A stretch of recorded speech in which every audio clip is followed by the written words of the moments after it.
start the Meet the Coach webinar up for today. Hi everyone, welcome. My name is Sofia Svanbeck and I work for Agile 42 in Finland and Sweden, and I'm going to be your host today. My colleague Pascal is going to present the topic today of active listening for you, which is a very on-spot topic at these moments, also when you are working or probably remotely. Some practicalities for all your questions today. You can use the Q&A. We will save some time in the end of the webinar for questions. And as Pascal already mentioned to some of you, please, when you use the chat for comments or answers to any questions or whatever, please make sure that you answer to all panelists and attendees so that everyone can see what everyone is writing. The webinar will also be recorded today, which means that we will send it out to you afterwards, so you can share it around, watch it again, and so on. Without presenting Pascal, I think he will do that himself. I'm gonna say happy listening and put all your questions you have and comments you have in the chat, and we will take them after the webinar. Thank you. Thank you, Sophia. So yes, this time we are in a separate spot. Most of us work in a separate location. So what we will do is also that we try to have the cameras turned off and only share the screen. And then perhaps at the end we turn on the camera again. As I've heard from many other people, there has been some challenges with the networks. So about myself, I'm working as a team coach and personal coach. I've been having a history in managing portfolios. I'm also interested in organizational culture and then also facilitation. And those are the things I'm mainly doing at Agile 42. I've also started my Agile journey in 2005, and I'm an active member of Agile Finland Association, currently at the board and also one of the organizers of the coaching circle, which hopefully we will be able to soon revoke on an online manner. And yeah, I have a long history as a project manager. And before I start, I do try now to close the video for myself, so then I will save some of the bandwidth for the real things. As Sophia mentioned, I would like to ask you to put your comments on the chat. So before you write something, please make sure that you choose there to all panelists and attendees so that everybody can see and we are more transparent in our communication. And if you have some questions, at the end, we will have the Q&A. So in order to start and get going, I would like to ask you to tell me what kind of understanding you have about communication. What is communication from your perspective?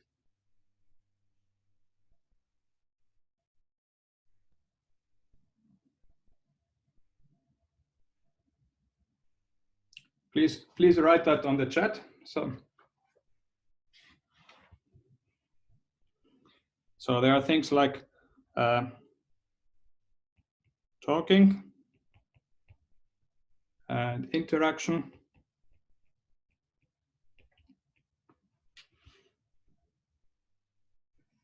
sharing,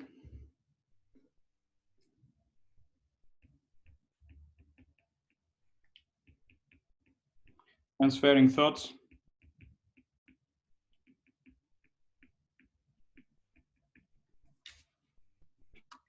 two-side interaction, conveying messages, exchanging ideas, so thoughts, ideas, and that would be then perhaps in both ways.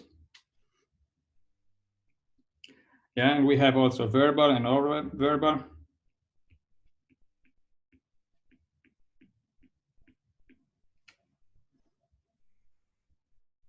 Visualizing things. Yeah, visualization is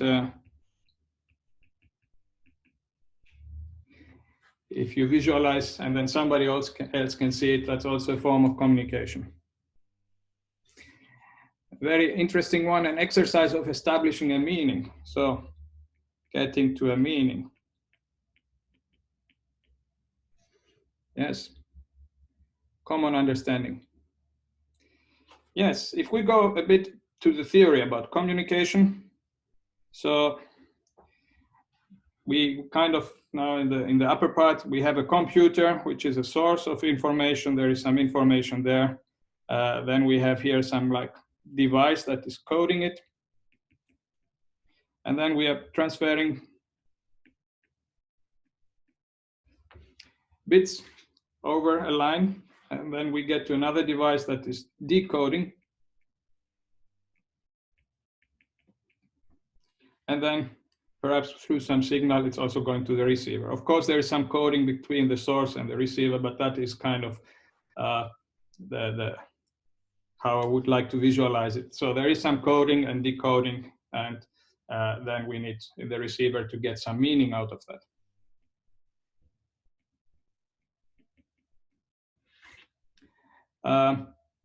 If we have a person who is then talking here, saying something,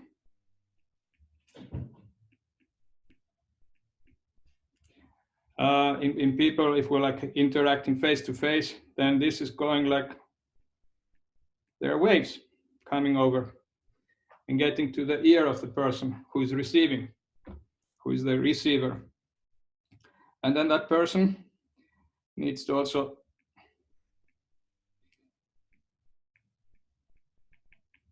make the meaning out of what he's listening.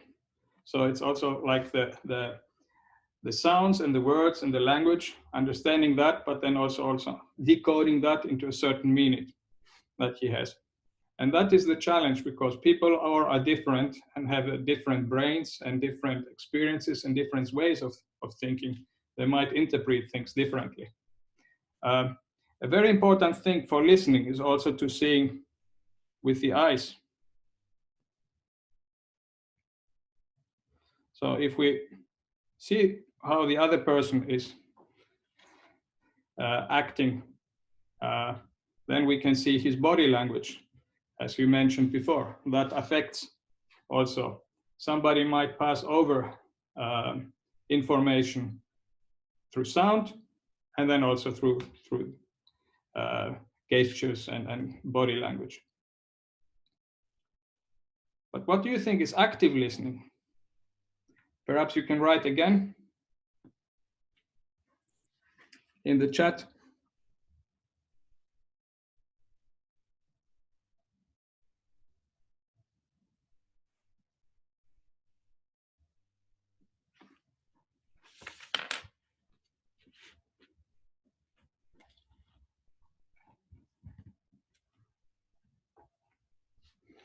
So asking if I understand correct, giving sender the feedback that the information is well received. So that would be like clarification, clarifying, giving feedback,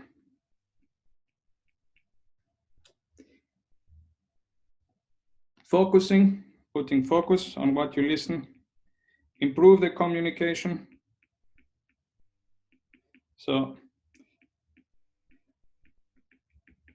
perhaps, through feedback and through potential discussion, getting to together evolve some special meaning.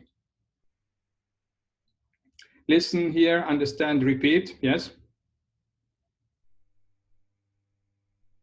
Understanding with intent.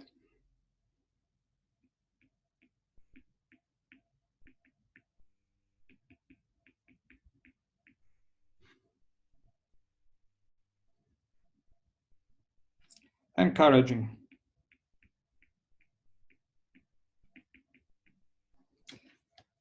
Yes, so perhaps we can go a bit further and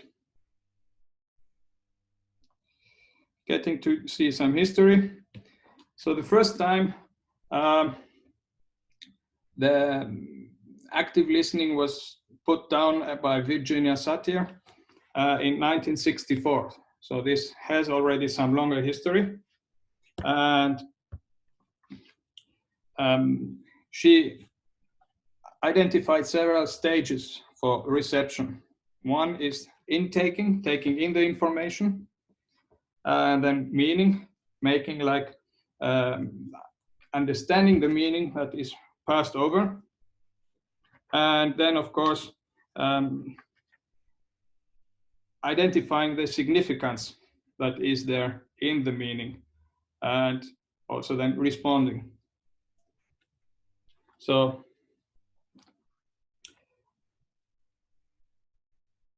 further on, it has been identified that there are 3 different phases in active listening. The one is the comprehending, which includes the hearing. We understand the words and the context. And of course, for that, language is important, and perhaps also the cultural background.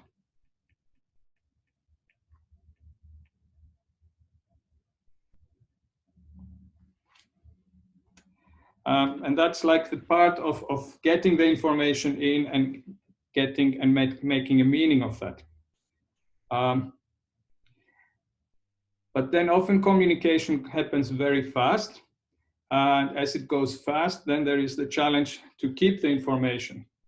In neuroscience, the people say that the brain can keep about 7 things at a time into the brain. And the front part of the brain that is keeping those 7 things is using lots of energy. So if we get overflown with information, it's very difficult to keep that information into ourselves. So if we want to keep a new information, probably we will then remove some other information. So because that happens real time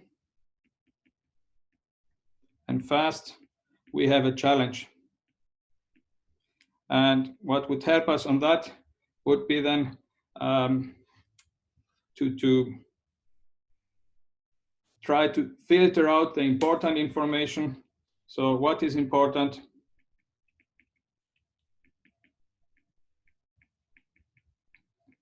And perhaps making connections from the information we have into one bigger meaning. So working into them, combining information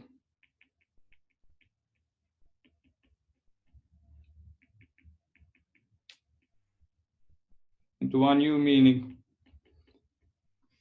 So then instead of keeping 3 things, you have the bigger meaning, which then if you start thinking about it, you would be able to decompose it to the smaller parts. And then responding is the way we react to the information, and that can be then done from our side, verbal, with words, and also non-verbal. And non-verbal, I mean like the tone of voice, the body language, and so on. And then we can like repeat what we heard, or we can then paraphrase, or even move the topic forward.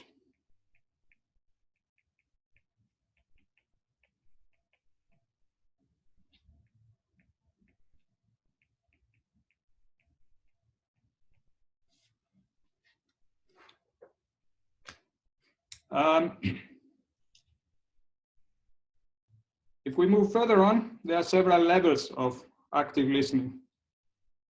And perhaps I would like to demonstrate this with you. So if Sophia, if you could like then ask me a question.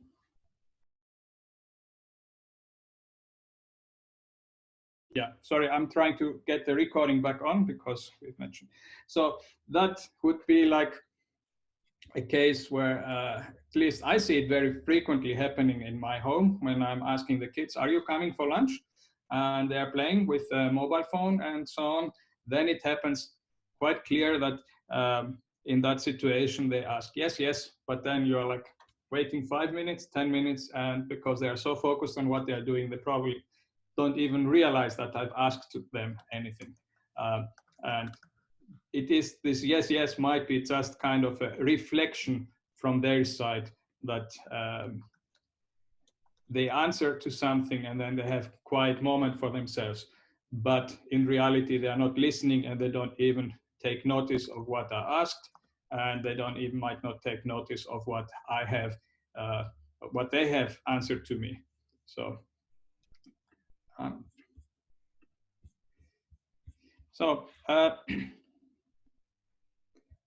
into that aspect, I would like to add this. So there is a person asking something,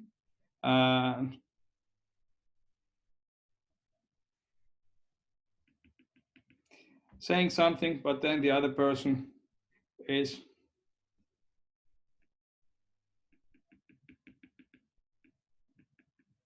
kind of saying yes.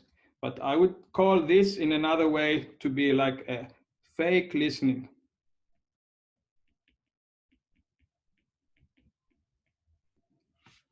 So the attention and the focus of the person is on something totally different, and he's reacting, and this is just a a reflex they have to say something and respond something. Then there is the other part of listening, different level, which is a bit better than the one before. And if we simulate it again with Sophia, Sophia, what plans do you have for the weekend? I am going to be outside in the sun and take some fresh air. Oh, great. Yes, I'm also going outside. I actually thought of running 10 kilometers around the forest and then perhaps fix my bike and then run another cycle another 50 kilometers. And if the sun is shining, then I will do some garden work and. So how did this sound? I didn't really wait to listen to what Sophia was saying. So Sophia said something, and then I was thinking like about myself and my own things. And those were very important for me. And then I was saying like, I will do this, me.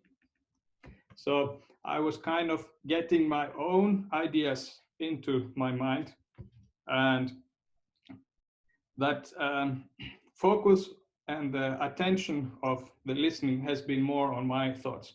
I heard, yeah, she's going outside, and then that's where I lost her. And then I perhaps might even interrupt her, as I did in this example. And if I don't interrupt her, I might stop listening there and wait until the time when can I tell my things, because my things are very important. So this is kind of very internal listening.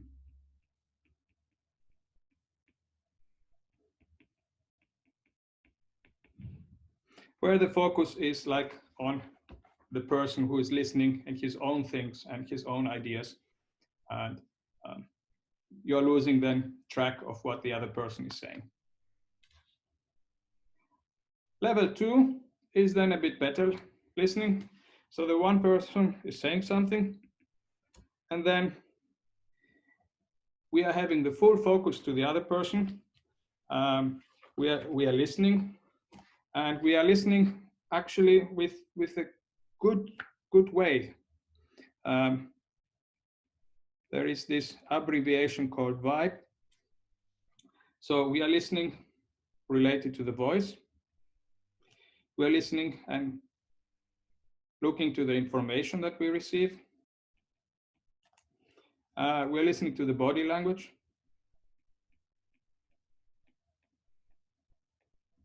And we're also listening to the emotions that the other person might give us. And in the best way, we might even do so that we say, can I just clarify?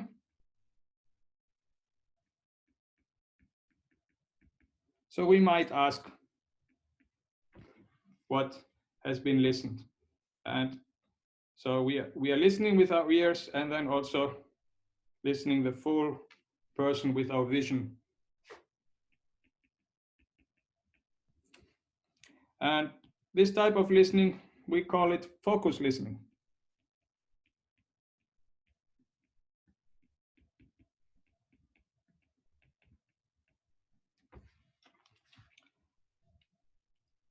So yes, we really listen to the other person, and the other person might even still have the feeling that, yes, that person is listening to me.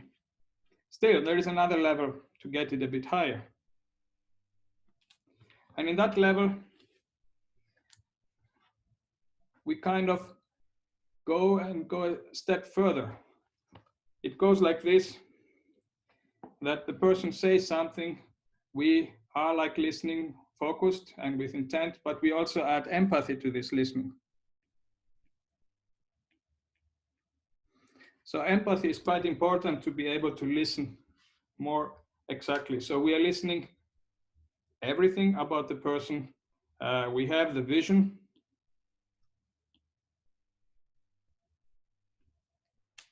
That we see everything that he's doing also in the body language, non-verbal communication. And we might then even go and say, I'm curious about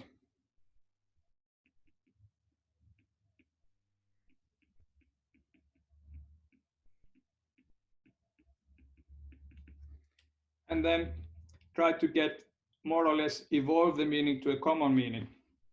And this kind of listening we call global listening, because we take all things into account. We might even take the environment the person is into account, and perhaps the background the person is there.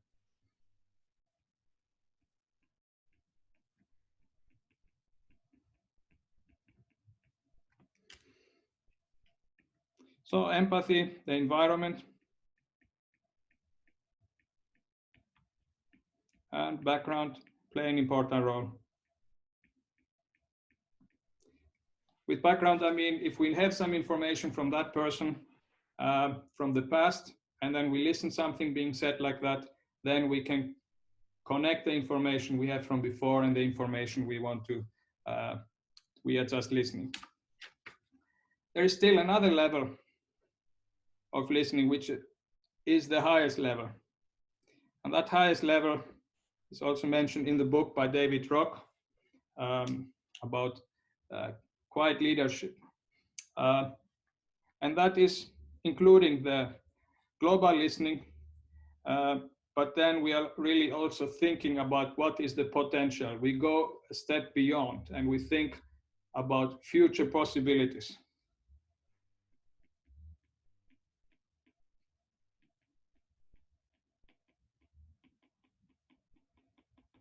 And the potential. And this is called listening with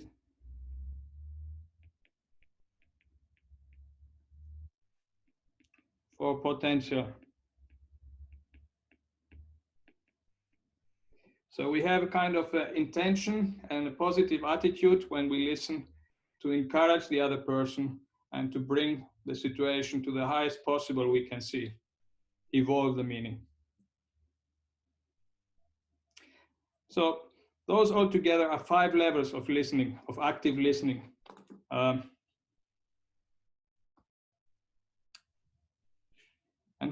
what could help into the listening we have? There is like one thing to be curious and interesting. So if you're not really curious to something, you might easier lose the focus. If you're not interested on a topic, you probably will not pay as much attention to that topic that you are perceiving. So that is a very important thing to have in the beginning. Normally, you're not going to something where you're not interested, or you're not put your attention there. You're not investing your energy into that. So that is quite important. And it might be good then if we see that we are not curious enough and not interested to then also accept that fact of this. Keywords are very important. So as I said before, there is a fast flow of information, and retaining the information is very, very important. And for that, keywords can help us. We can like note down ideas, concepts. And if there is like several of them, then we can perhaps underline something important. So we kind of can take like notes and help of that. And if we have some keywords, then we might find more keywords out. So we might then even ask questions related to those keywords. Can you open that a bit more? And then while the person is opening that concept and that idea further, the new keywords come up and new ideas and new concepts. It's a bit like the 5 whys, if you know that, drilling down to certain things. So, and I would not go too much into depth, because then you are losing the flow of the discussion and you're going like really down to some certain details and not anymore wide in the discussion. That might have been the purpose. That depends, of course, case by case. So be aware of not going too far. And if you see certain things being repeated while you're having the discussion, you might see like certain patterns arise. And those are the things that repeat each time. And then you know that those things that are repeated are more important than others that are not repeated. As I said, in order to pay good attention, it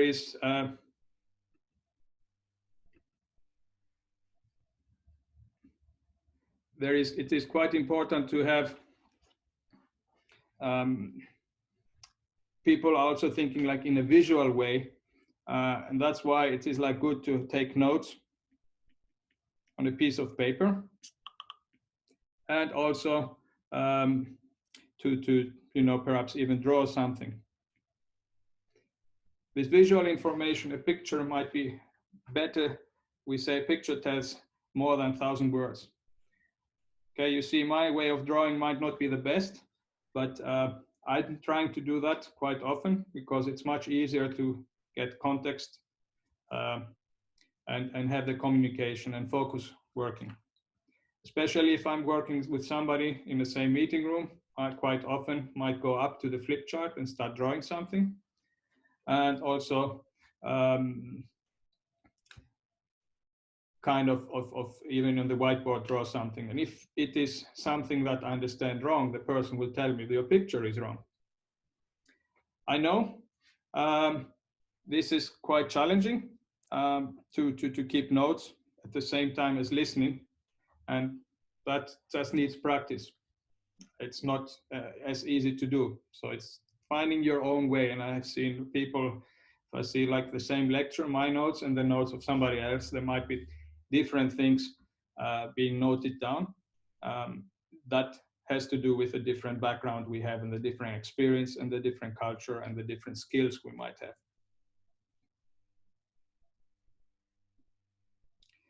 A very important thing that is there is to be aware of yourself. Having like a reflection and questioning yourself. How do I listen? What is good in my listening and what is not good? Can I improve something? Making this kind of reflection. Sometimes it might be also good to do it like during the time you're listening and have a quick 2 milliseconds or 2 seconds of reflecting. Sometimes silence is also a sign of good listening because it indicates that you're thinking and processing something. So this we can call up also in a different way, like mindfulness and self-awareness.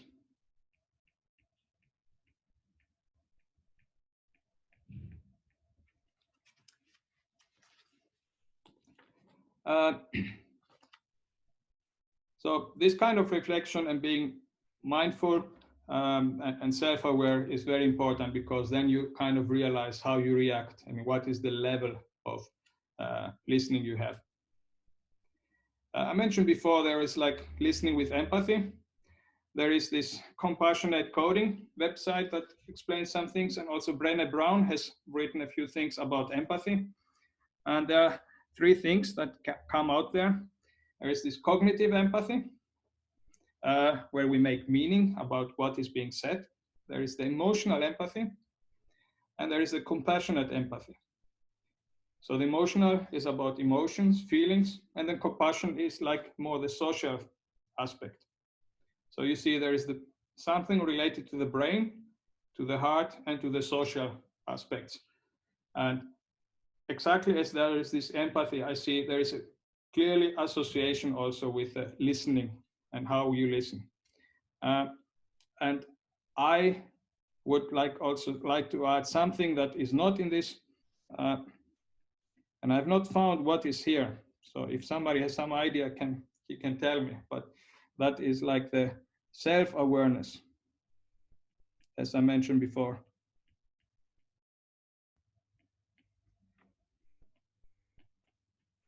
So you need to be aware of yourself and your own needs. Sometimes you might not be able to listen because you might have the bad environment or some other issues or challenges. If you are aware of that, then that's fine. Or you might not be able to listen because old people are not able to listen. I have like my father, he's now 86. He is listening very badly, but he doesn't want to put on a hearing support device. So he forgets quite frequently that he's not listening aware. He's not aware of that. So that is the challenge that he has on that. And he's asking the same things again and again. And that makes the discussion sometimes very challenging. So, but then from our side, we need to be empathetic to those old people and be aware that they don't have the self-awareness, and then be patient on that. Yeah, somebody saying there is self-empathy. Yeah, that might be a good point. There is another point. I don't know if you have heard about NVC, which is called Nonviolent Communication.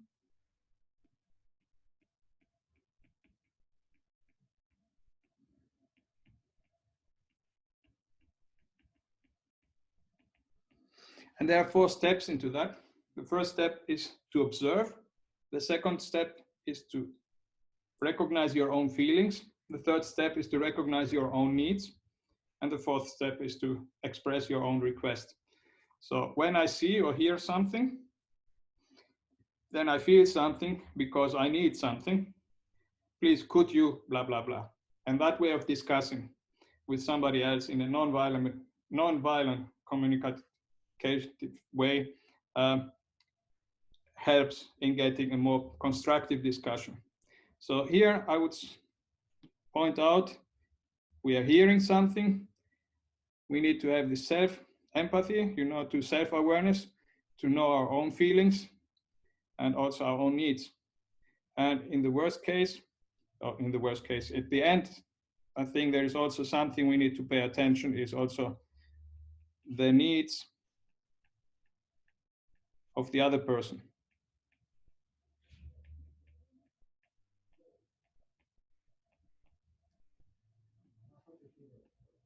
So that would is also a kind of important way of see if we can practice this, which is not very easy. That also is like active listening, being aware of own thoughts and own feelings and own emotions, but then also of the similar things of the other person.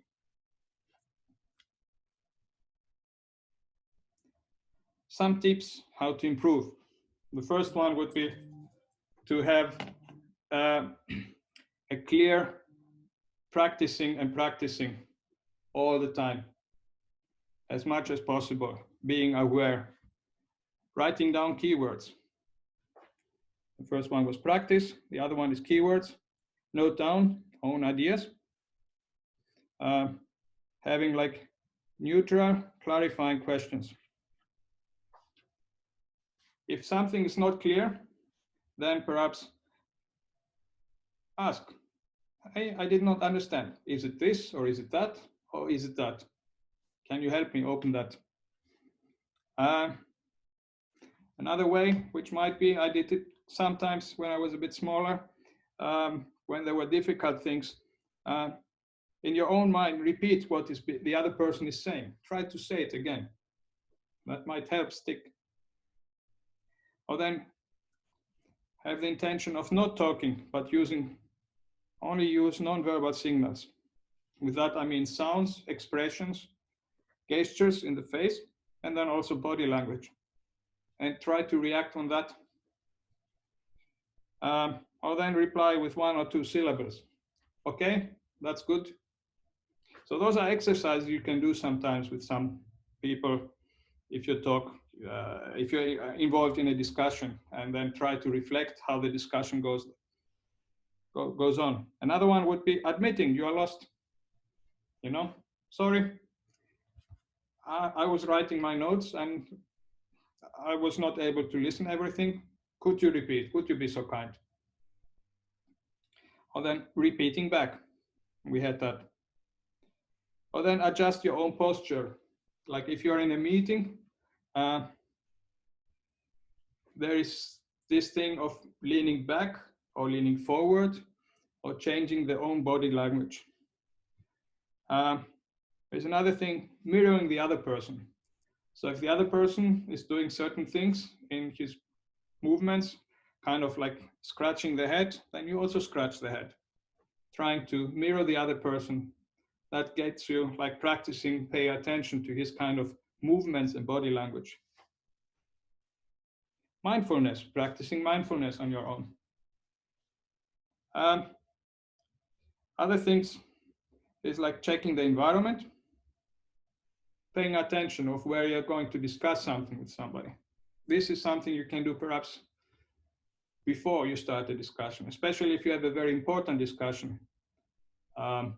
Then you are probably not going to discuss the most important things in the metro when there's like packed with lots of people. Or something that might be I've been using before, especially in meetings, is drawing. So I just say, okay. And I often did it this way, like I'm not very bright, so let's take it slowly, one step at a time. So then I go up to the whiteboard and start drawing. And then I ask the people clarifying questions. And then on the whiteboard, it's easy to clean up the things if there is something misunderstood. And the people can see and associate to what you're drawing. So I found that personally very useful. So now we're more or less to the end of this discussion. My apologies for losing the connection. I would like to ask you, what are the key takeaways? What are you taking out with you when you leave this webinar? Please write in the chat.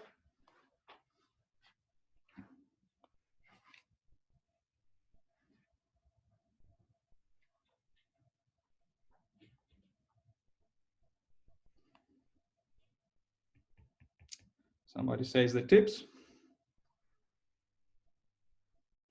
NVC. Practice.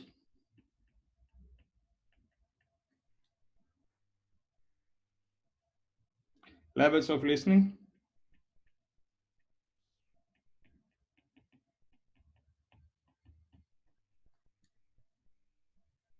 Writing down.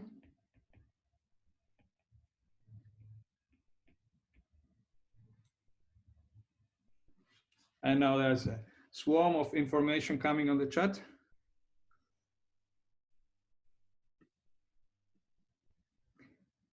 Get up early at 6 o'clock. I don't know how that would help you.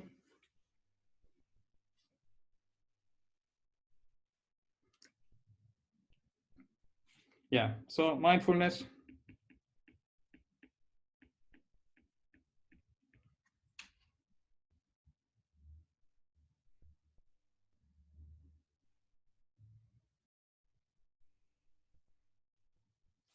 Yeah, and then we had empathy.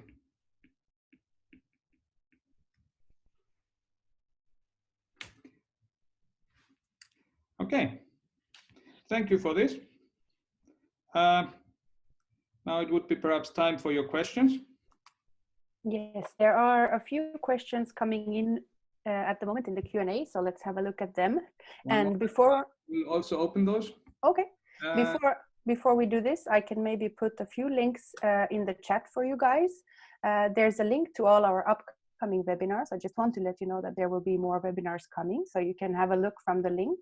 The next one is actually already next Tuesday with our colleague Lasse at 1 p.m. set as well. So, but you will find the info on the website.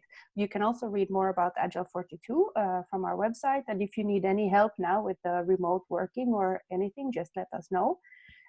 You will find also the contact details online. And then we also have a coach clinic, which is totally free at the moment, where you can sign up and get some free online coaching with one of our coaches available. So just have a look at that as well. And if something is unclear or you need help and support with anything, just feel free to book your slot online. Okay. So let's have a look at the questions as well. There is one from Duko. He's saying, you mentioned that there are 5 levels, but we went through 4. Is also level 1 maybe counting as a level? Yes, and there was another question related to the cutoff. So we were cut off when we were talking about the 3 phases of active listening, and just moving to the level 0. At least that's where I realized that my screen got lost. So level 0, some people might not think this is a level of listening, but that's why I call it also fake listening. There is a reaction from a person if he's having this reflex of saying yes, yes. So he listened something because he reacted. So perhaps I complete here reflex reaction. So that is the first level. And then if we go further, we have the internal listening, we have the focus listening, we have the global listening, and then we have the listening for potential. So those are 5 levels. There is a question about if the slides will be available. Mm-hmm. Yes, the slides will be available. And the presentation is also going to be sent out to you afterwards, the recording. So this is also coming to everyone who signed up for the webinar. There is a question by Rita. As we are working remotely now due to the situation around the world, we are now communicating virtually. What is the thing to do around active listening? Yes, well, now you cannot see me. And I'm not even able because we need to set up things. I don't know if I'm not able to open the video because I'm not the host. So you've seen that was a problem and challenge. We have challenges with technology, network partly being overloaded because we have schools and all people working at the same time over the net remotely from home. Yes, but then we cannot see the other people. It is totally different to have an interaction and seeing other people. We don't have physical contact. That's something I did not mention, but that's also a way of communicating. If somebody you see in front of you and he has turned the back to you, you can tip on his back and then the person will turn around. That doesn't need to have any sound. And he's having totally different vision, but he's perceiving the situation in a different way. So those things are missing. You might have somebody, now if the video is working, you might be able to see, but you see everything you see is only on A4. I don't know how big your screens are. It's limited to that. It's limited to what the camera can record. Things might be out of focus. So what would help there would be like to establish good working agreement. I've been in a meeting where we said, okay, if somebody wants to talk, we had all the microphones open, then the person needs to wave his hands up so that we realize the person who is talking will see that. And then that was the way we could like pass over the talking from one way to the other. Perhaps have a virtual talking stick. You know, we have the challenge in daily stand-ups, in daily Scrum, that some people might take too much time. Or then have a moderator, kind of a Scrum Master, who's then saying, I will stop you when we go over time. You have now 2 minutes, time boxed. Those might be ways that would help out. I think now it's through this way of so many people working remotely, there will be new tools and new ways of collaboration. There is another question also regarding the tool that Pascal is using. It's called Notability, and he's using it on his iPad. So just for everyone to know if you're interested in this. Yes. There is also another question on how to work around the limitations of non-face-to-face communication if, for example, you don't have any body language. I would try to have more one-to-one discussions on that to help out. You know, try to be more honest. We need to have, you know, more empathy than before, and we need to have more trust than before to the other people. So it's important to build those things even stronger than before. Okay. Then there is another question on when should you take notes, only at meetings or seminars? Well, this is an answer I will give, the typical answer, it depends. People are different. There are people who might not need notes. Some people need more notes. I like more to write the notes because by writing notes, it helps me understand and absorb the information better. But other people might not need to write the notes the same way. As long as you do the note taking consciously, that will help. So trying to do whatever you do more consciously and reflect on that. Okay.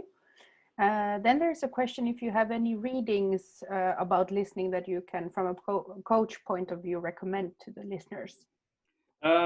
Yeah, there is this book called The Hitchhiker's Guide to Coaching, which is by our own company. You can find it from our own websites to download it. If you want to have a paper copy, you probably can buy it also on Amazon. And then, you know, just Google active listening. There are different ways of active listening. So this in the book from our company, it only gives internal listening, focus listening, and global listening. But then the level 0 and the level 4, which are added, this is from Quiet Leadership, Daniel Pink, and yeah, neuroscience. Okay. Then there is another question about what if you realize that the other person is not listening? Shall we continue to nudge them towards active listening?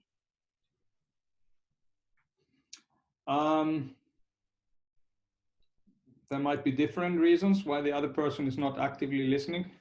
I would try to understand that. Sometimes it might be good to nudge them. You know, sometimes people might be just tired physically. You know, they have not eaten, they don't have the energy. Active listening needs the front part of your brain, which takes lots of energy. So if you don't have the energy to work concentrated and intense, that will be like a big challenge to focus. So that might be one reason. Perhaps they are not interested. If they're not interested, then, well, then just accept that and accept the other people, and then perhaps, you know, find a way out to end the discussion. Okay. Then there is a final question on, is there a good way to practice listening and note-taking at the same time? Or is there also some tips you can give or about books to read on how to do this? There is this term called sketchnoting. So where you take notes with sketches, which is even more difficult in my eyes than taking notes only with text. but because at that time you need to make a meaning and understand, and you take notes in sketches and drawings. You don't write too much text. So there you need to involve your skills of drawing and then also understanding. That might be a way to practice, but I have not found, I'm not happy with my own notes. So I don't have a clear answer to that. It's perhaps also practice, practice, practice. Okay. Those were the questions we had so far in the Q&A. Thank you very much, everyone, for asking all the questions and attending the webinar today. If you have more questions, feel free to sign up in the Coach Clinic or just drop us an email and we will try to answer them to you as well. I think it's also time to round up for today. Thanks also to you, Pascal, for presenting due to the small issues in between, but I think it went really well. Once again, the recording will be sent out to you, so no worries on that. You can share it around with people who were not also able to join today. As mentioned also earlier, there will be more webinars coming up, so keep an eye on the link with the webinars that I sent you, and already next week's Tuesday you can meet our coach Lasse. For everyone, I just want to say from my side, have a very good weekend, stay safe, take care of yourselves and your families, and enjoy the weekend. Thank you also from my side. Thank you very much. And if you have any further questions, drop me a line through email or something. Have a good day and take care of yourselves. Bye, everyone. Bye.